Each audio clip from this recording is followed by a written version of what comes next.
Bom dia, irmãos! Bom dia.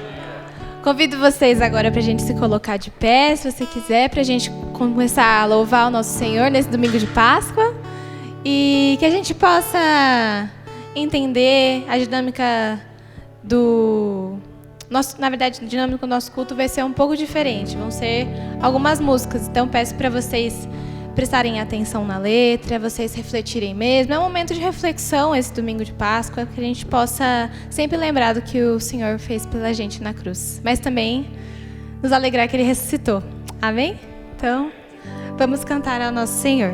No momento dos louvores, se você sentir no seu coração, você pode vir trazer seus dízimos e ofertas, o gasofilaço está aqui. E Deus se agrada daquele que dá com alegria. Então, que a gente possa fazer desse momento um momento alegre, um momento de reflexão e adoração ao nosso Senhor.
Não me prende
obrigada, Pai, porque o Senhor nos permitiu estar todos aqui para esse momento de comunhão, esse momento de reflexão e comemoração, Pai. Que o Senhor ressuscitou e a gente não é mais escravo do pecado. Pai, muito obrigada por isso. Lhe peço para que o Senhor esteja abençoando esse culto. Que todos nós possamos estar com os corações abertos, Pai, para ouvir da Tua palavra, para relembrar cada vez mais do Teu amor e que a gente possa relembrar cada vez também do Seu sacrifício. É isso que eu lhe peço e agradeço, em nome do Senhor Jesus. Amém. Podem se sentar, irmãos. Páscoa. O que é a Páscoa para você? Nós queremos, nessa manhã, realmente celebrar esse momento e pensar no significado da Páscoa, o que ela diz para cada um de nós. E nesse primeiro momento, nessa primeira palavra, eu quero destacar reflexão. Páscoa é um momento, é um tempo de reflexão. Reflexão em vários sentidos, e eu quero começar pelo princípio, porque é bem interessante e importante a gente sempre começar pelo princípio. E nessa palavra de reflexão, reflexão sobre quem eu sou. Quem é você? Você já parou para pensar nisso? Quem é você? A Bíblia, ela declara de forma verdadeira e bem contundente quem eu sou e quem é você. Por exemplo, em Romanos capítulo 3, versículo 23, diz que eu e você somos pecadores. Talvez você se espante um pouco, mas pastor, é isso que a Bíblia diz. Eu e você somos pecadores. Porque está lá, Paulo diz em Romanos 3, 23, porque todos pecaram e estão afastados da presença gloriosa de Deus. E por sermos pecadores, o profeta Isaías diz o seguinte, que nós estamos separados e é o pecado que faz isso, que nos separa de Deus, nos separa de tudo aquilo de bom que Ele tem para nós, enquanto seres humanos, enquanto vivemos nesse mundo.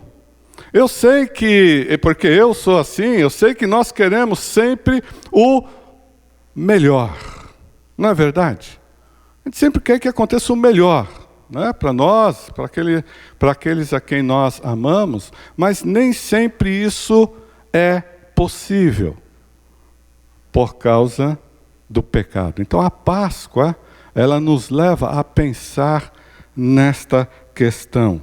Uma outra verdade que a Bíblia diz lá em Romanos capítulo 5, versículo 10, na parte A, nós éramos inimigos de Deus. Paulo fala aqui a uma igreja, por isso que ele usa o passado. Mas na verdade o pecado fez com que nós nos tornássemos inimigos de Deus. Há uma inimizade entre a humanidade e Deus, por conta e por causa do pecado. E nós precisamos pensar nisso. Uma outra questão relacionada a isso também é que Efésios 2, 12, a parte C, diz assim: e neste mundo vocês viviam sem esperança e sem Deus.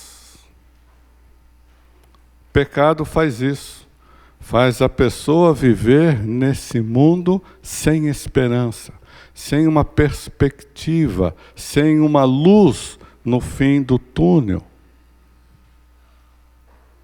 O pecado faz com que a pessoa caminhe nessa vida sem a companhia de Deus,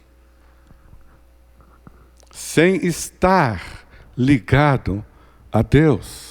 E a Páscoa fala sobre isso.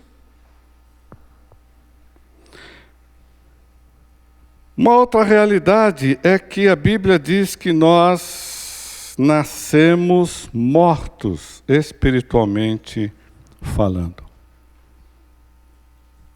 Talvez você vá lembrar de Gênesis, lá no capítulo 3, que narra, né? Nós temos a narrativa ali do pecado, cometido pela humanidade, representada por Adão e Eva. E diz assim, versículos 16 e 17: E o Senhor deu ao homem a seguinte ordem: você pode comer as frutas de qualquer árvore do jardim, menos da árvore que dá o conhecimento do bem e do mal. Não coma a fruta desta árvore, pois no dia em que a comer, certamente morrerás. Agora, nós conhecemos as Escrituras e sabemos que fisicamente Adão e Eva não morreram no momento em que eles tomaram daquele fruto e comeram daquele fruto. Por isso que a morte retratada aqui é a morte espiritual. Eles foram separados de Deus. E de uma forma bem icônica, Deus os expulsa do jardim do Éden, aonde representava ali o jardim do Éden a presença de Deus, as bênçãos de Deus. Deus que fez tudo de forma maravilhosa para o homem tão somente desfrutar, aproveitar. Deu uma ordem e o homem desobedeceu esta ordem. E a partir desse momento, ele morre espiritualmente falando. E nós temos na teologia uma questão que fala sobre o pecado herdado. E isso está lá em Romanos, no primeiro texto que eu falei. Todos pecaram. Não foi só Adão e Eva que pecaram. Todos pecaram. Então, Páscoa tem a ver com o nosso pecado. Ou o nosso pecado, a razão daquilo que vai vir na sequência desse culto. A Páscoa diz para mim e para você que sem Cristo estamos perdidos, estamos separados de Deus, estamos condenados ao inferno e estamos numa condição de morte espiritual, sem Cristo. Vamos continuar e agora o coral vai apresentar então a primeira música.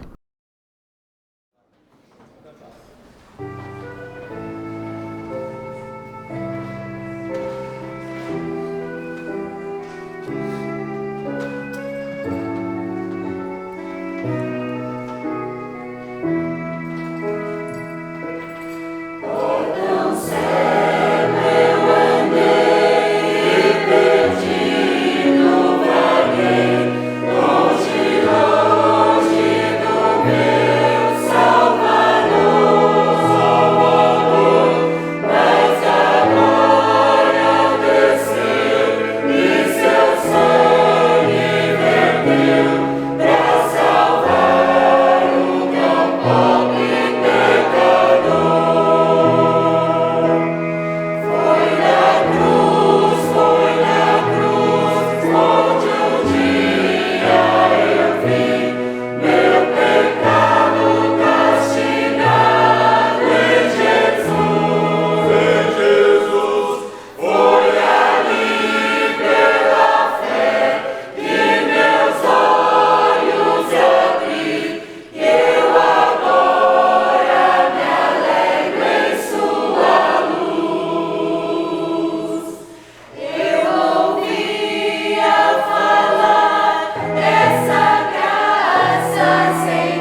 Bom dia.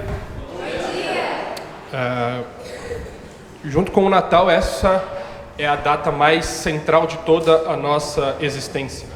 Mais importante do que seu aniversário, mais importante do que a data do seu casamento.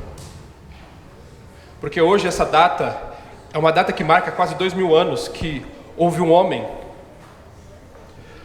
chamado Jesus, que ressuscitou dos mortos. Alguém que venceu o pecado por nós, miseráveis pecadores. Essa é uma data que, cada vez que nós comemoramos ela, a nossa própria experiência deve ser colocada em xeque. Se nós estamos ou não vinculados com aquele homem que naquele dia foi morto na sexta-feira e no domingo ressuscitou triunfante. Esse homem que é nada mais, nada menos que o centro, o pilar de toda a nossa existência, o Senhor Jesus Cristo. Que nós nunca possamos nos esquecer de que o dia de hoje é muito mais do que simplesmente estarmos em família. O dia de hoje é simplesmente mais um dia em que nós refletirmos sobre esse homem, que para toda a eternidade viveremos com ele. Acompanhe comigo a leitura de Efésios capítulo 2. Efésios capítulo 2, verso 11, Paulo diz o seguinte. Efésios capítulo 2, verso 11. Portanto, lembrai-vos de que outrora vós, gentios na carne, chamados incircuncisão por aqueles que se intitulam circuncisos na carne por mãos humanas, naquele tempo estáveis sem Cristo, separados da comunidade de Israel e estranhos às alianças da promessa, não tendo esperança e sem Deus no mundo. Eu só atualizaria, nós, paulistanos, estamos na mesma página, no mesmo parágrafo, nas mesmas linhas do que Paulo escreve aqui. Sem Cristo nós estamos sem esperança. Sem Cristo estamos alheios às alianças, às promessas de salvação. Não há esperança para nós, meus irmãos. Não há esperança. Por mais bonito que você seja, rico que você seja, inteligente que você seja, sociável, sobre mim você está o que o Isaías disse anteriormente. Todos pecaram e destituídos estão da glória de Deus. Só que hoje não é o dia de nós comemorarmos a morte. Mas hoje é o dia também para lembrarmos a morte. Nós vamos comemorar a ressurreição na próxima mensagem que o Caio vai trazer. Mas agora é o momento de nós refletirmos sobre a reaproximação. Como nós que estávamos distantes, afastados, alheios, agora somos a família de Deus. Acompanhe comigo a leitura agora do verso 13. Mas agora, de adolescentes, todas as vezes que eu dou algum estudo para eles, eu falo, prestem atenção nos mas da Escritura. É como se nós estivéssemos indo para um caminho de trevas, de destruição. Como não? Estávamos indo. E Deus invertesse a lógica da história. Para quem gosta de filme, é um plot twist. Do nada você... Que é isso, cara? O que está acontecendo? E olha que o texto diz que em Cristo, vós que estavais longe, fostes aproximados pelo sangue. E no sangue de Cristo, eu gostaria de enfatizar 3 aspectos do que foi a morte de Cristo. O primeiro ponto da morte de Cristo é que Cristo propiciou todos nós. O que significa isso? A Arca da Aliança, em cima da Arca da Aliança, existia o propiciatório. Ali, o sangue do animal era derramado. Com que objetivo, Todd? Com o objetivo de que a ira de Deus fosse sanada, fosse apaziguada. Por conta desse sacrifício de Cristo, a ira de Deus não está mais sobre nós. Só que tem um segundo aspecto do sangue de Cristo, a expiação. A expiação, se você abre lá em Levítico capítulo 16, que vai descrever como que era o dia da expiação.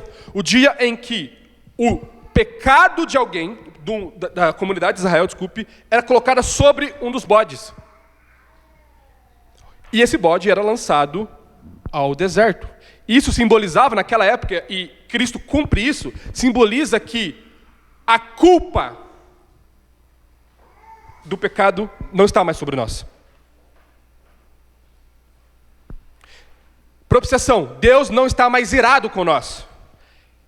Expiação, a culpa do pecado não existe mais, porque foi sanada em Cristo. Mas tem um problema, como que eu vou entrar no céu agora? E vem o terceiro elemento do sangue de Cristo, que é a justificação. O sangue de Cristo, Cristo na sua vida e na sua morte fez o seguinte, que normalmente nós chamamos de dupla imputação. Os nossos pecados foram colocados em Cristo e toda a justiça perfeita e única de Cristo foi depositada sobre nós.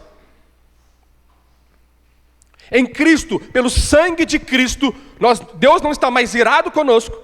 Pelo sangue de Cristo não temos mais culpa diante de Deus. E pelo sangue de Cristo nós temos justiça suficiente e eterna para vivermos para todos sempre com Deus. Pelo sangue de Cristo. E esse sangue, olha lá no verso 16. E reconciliasse ambos em um só corpo com Deus, por intermédio da cruz, destruindo por ela a inimizade. Esse sangue de Cristo, que nós celebramos, que nós comemoramos, que nunca esqueceremos, é o sangue pelo qual cada um de nós é salvo hoje, amanhã e por toda a eternidade. Não permita que as mentiras de Satanás entrem no seu coração e destruam a noção perfeita do que Cristo fez naquela cruz. Meus irmãos, não há nada mais para fazermos. Nada mais. Tudo já foi feito. Tudo pago está. O que depende de nós agora é crermos, mas a própria fé é dom dele. Portanto, que possamos, no dia de hoje, comemorar a certeza, a segurança de que cada um de nós podemos ter no sangue de Cristo. Celebre. Se você vive um momento de dificuldade na sua casa, de dificuldade pessoal, abandone a falsa noção de que você não tem esperança. Em Cristo, cada um de nós temos esperança. Pelo sangue de Cristo, nós nos reconciliamos com Deus. E por conta desse sangue, no dia de hoje, nós comemoramos a ressurreição desse homem. Que no dia de hoje, essa morte vicária, substituta, pode ser para mim e para você o começo de uma nova caminhada. Se há alguém aqui que não crê nesse sangue, eu clamo a você, se abrigue no refúgio seguro, que é o sangue de Cristo. Que possamos celebrar esse dia, porque esse dia, daqui a alguns 10, 12 anos, nós vamos poder finalmente falar, daqui a 2000 anos atrás, esse Jesus morreu e ressuscitou. E ele nos dá a esperança e a reaproximação, a reconciliação com Deus. Seja louvado o nome dele. Amém.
Mestre naquela cruz. Imagem cruel, eu nem quero olhar.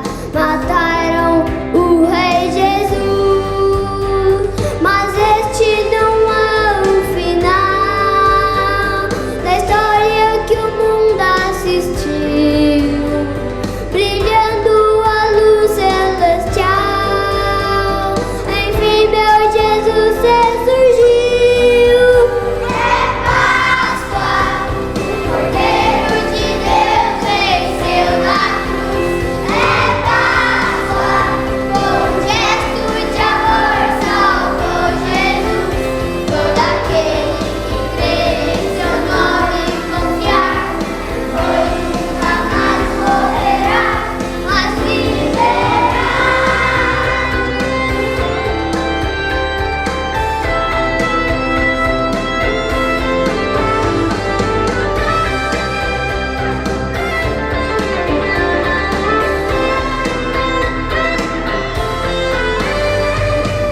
Fico feliz ao imaginar que a vida posso ganhar.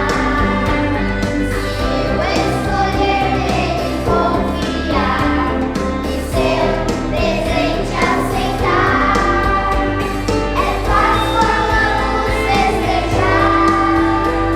Jesus triunfou afinal, por isso podemos cantar.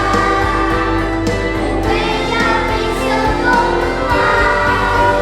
É Páscoa, o Cordeiro de Deus venceu na cruz.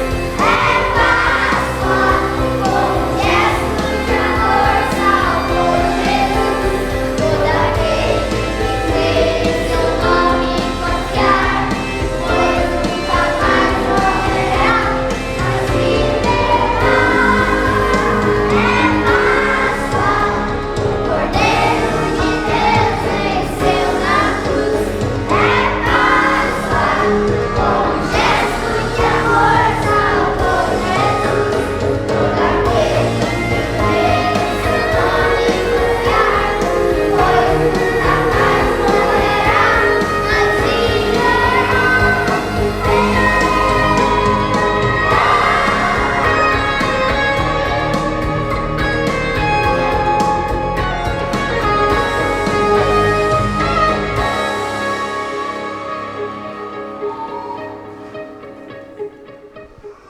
Complete, por favor.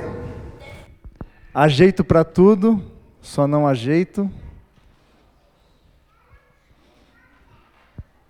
para. Tem sim. É Jesus Cristo, o nosso Senhor. Eu vou ler algumas passagens da palavra de Deus, revelando a verdade que é totalmente oposta a essa verdade desse dito popular.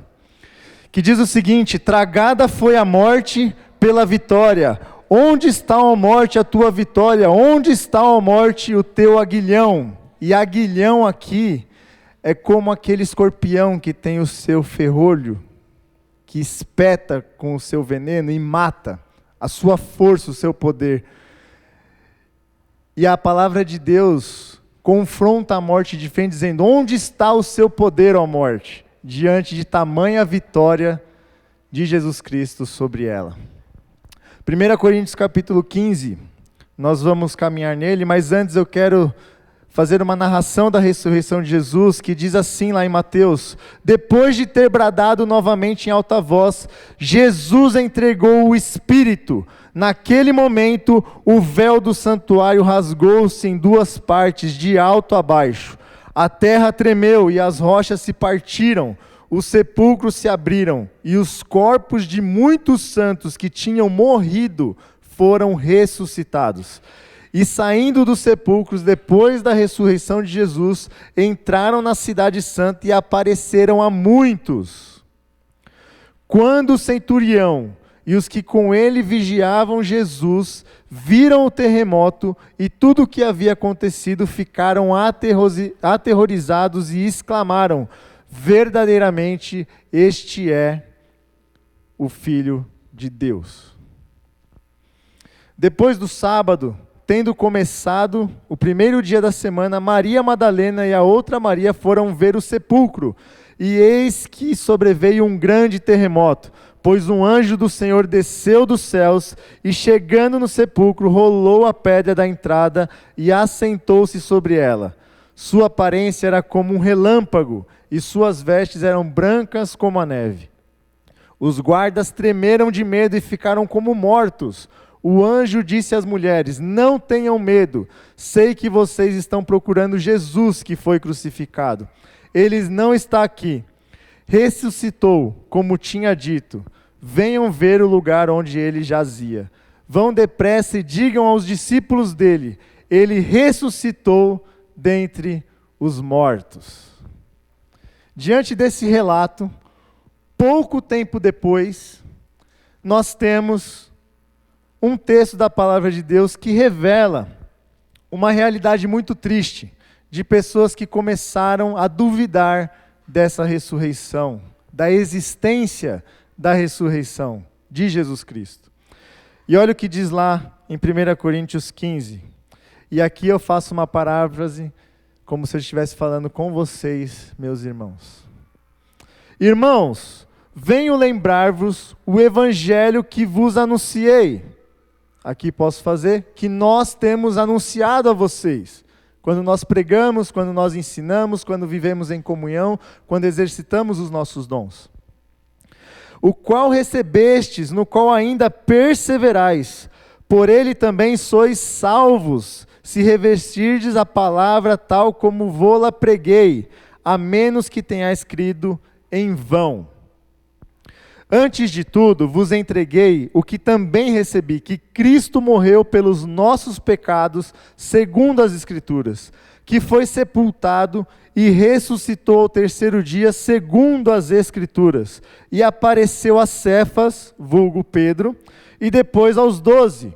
Depois foi visto por mais de 500 irmãos, de uma só vez, dos quais a maioria sobrevive até agora.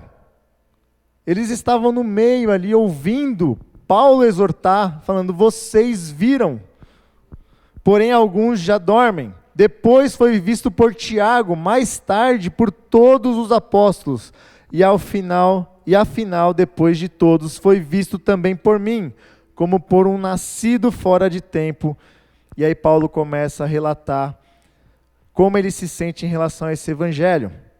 Porque eu sou o menor dos apóstolos, que mesmo não sou digno de ser chamado apóstolo, pois persegui a igreja de Deus. Mas pela graça de Deus sou o que sou, e a sua graça que me foi concedida não se tornou vã. Antes trabalhei muito mais do que todos eles, todavia não eu, mas a graça de Deus comigo. Portanto, seja eu ou sejam eles, assim pregamos, assim crestes. Ora, se é corrente pregar-se que Cristo ressuscitou dentre os mortos, como, pois, afirmam alguns dentre vós que não há ressurreição dos mortos? E se não há ressurreição dos mortos, então Cristo não ressuscitou. E se Cristo não ressuscitou, é vã a nossa pregação e vã a vossa fé. Se somos tidos por falsas testemunhas de Deus, por que temos asseverado contra Deus que ele ressuscitou a Cristo, ao qual ele não ressuscitou?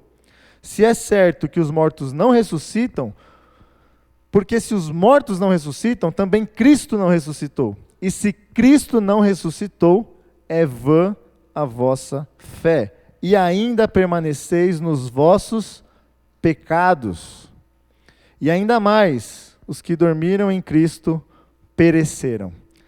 Se a nossa esperança em Cristo se limita apenas a esta vida, somos os mais infelizes de todos os homens.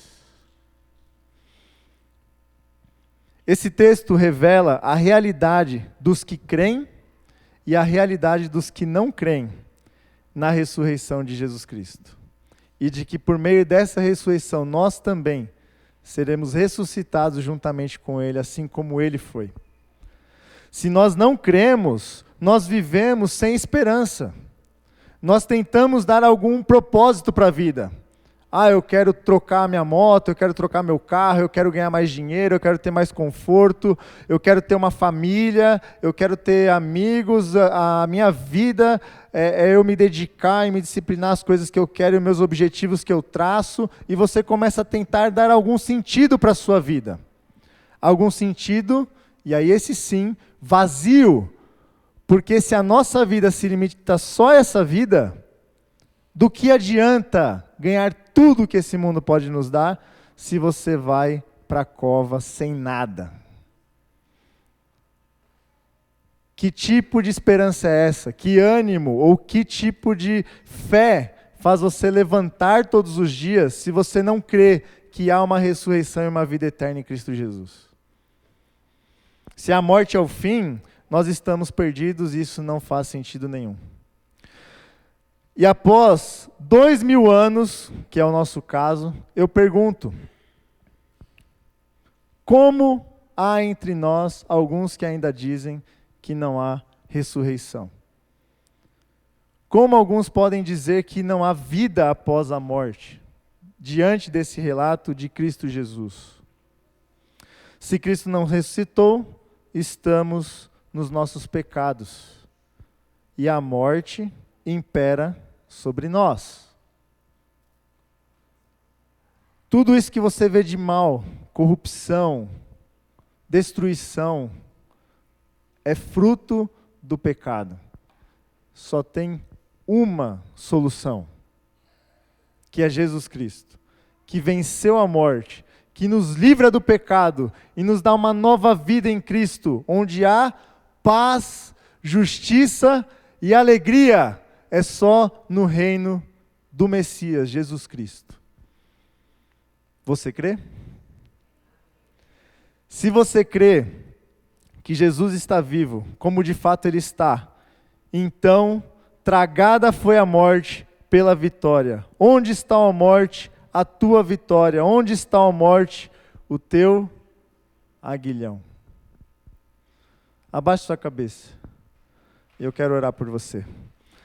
Santo Deus, em nome de Jesus, que a verdade da ressurreição inunde os corações e as mentes de todos que estão aqui, ó Pai, na força do Teu Santo Espírito.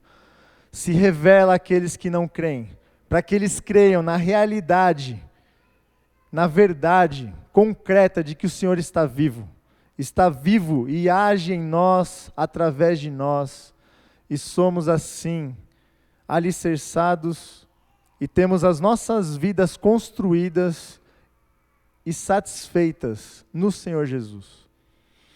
Abençoa, Deus, para que a salvação inunde o coração de todos aqueles aqui que com dúvida ainda vivem, ó Pai. Para que a esperança seja algo certo, para que a esperança exista, ó Deus. Que a nossa vida não se limita somente aqui, mas pela Tua graça, pelo Teu poder, o Senhor ressuscitou dentre os mortos e vivo está. E assim também nós ressuscitaremos e estaremos vivos para todo sempre com o Senhor. Muito obrigado por essa verdade revelada a nós, por meio da Tua palavra e do Teu Santo Espírito que nos dá discernimento para entendermos e vivermos em Cristo Jesus. Amém. Vamos louvar. O Senhor Jesus ressurgiu dos mortos.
majestade pra nos atrair.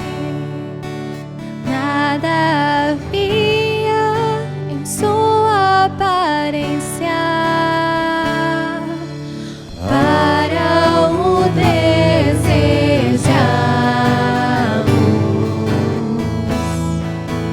Mais rejeitado dentre os homens, ainda assim carregou nossas dores. O Seu castigo nos traz paz e a esperança não se esvai. A oferta pela culpa Ele ofereceu para satisfazer o Criador. Ele morreu para que a sua luz em nós pudesse brilhar. O Filho do amor se entregou em nosso lugar.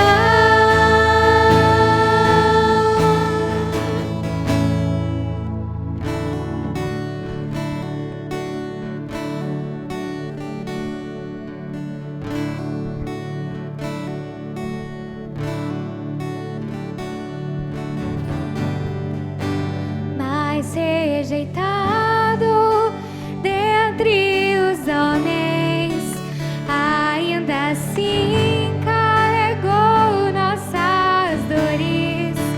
O seu castigo nos traz paz e a esperança não se esvai.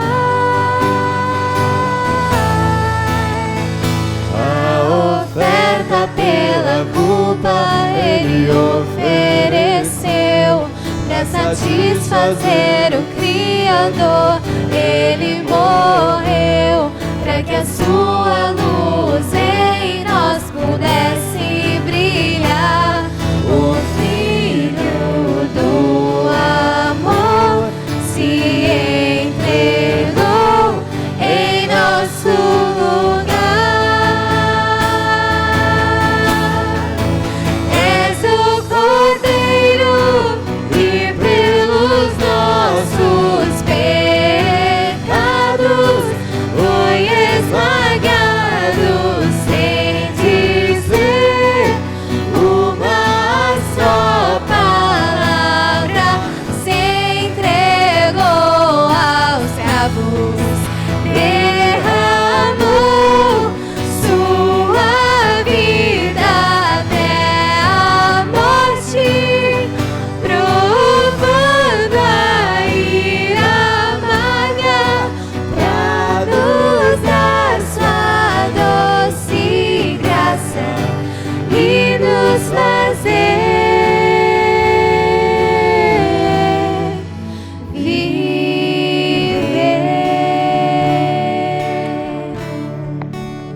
Convido você a ficar de pé e aplaudir esse nosso Jesus que ressuscitou.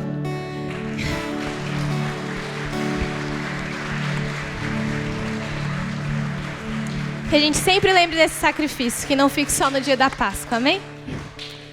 E bom dia, irmãos. Agora vem o café lá do outro lado, no salão. Feliz Páscoa para vocês.